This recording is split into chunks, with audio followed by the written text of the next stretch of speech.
Buongiorno e ben ritrovati con il TG Flash di New Sicilia. Di seguito i titoli più importanti della mattina. Torna al centro delle cronache Benedetto Ceraulo, il killer dell'imprenditore Maurizio Gucci, ucciso nel 1995 a Milano. Il pregiudicato di 63 anni ha sparato al figlio 37enne in un'abitazione nel Pisano, colpendolo al volto al culmine di una lite familiare per poi tentare di farla finita. Adesso l'esecutore del delitto Gucci è in gravi condizioni, mentre il figlio non è in pericolo di vita.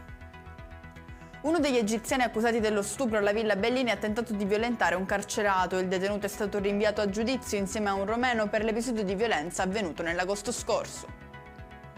Incidente a Palermo dove un ciclista di 38 anni è finito contro un muro rimanendo gravemente ferito. Il sinistro si è verificato nel quartiere Borgo Nuovo dove l'uomo avrebbe perso il controllo del mezzo per cause ancora da accertare. Un uomo è stato trovato morto questa mattina a Palermo, la vittima è stata rinvenuta in strada precisamente sul prato del Foro Italico. Si attendono la scientifica e il medico legale per accertare le cause del decesso.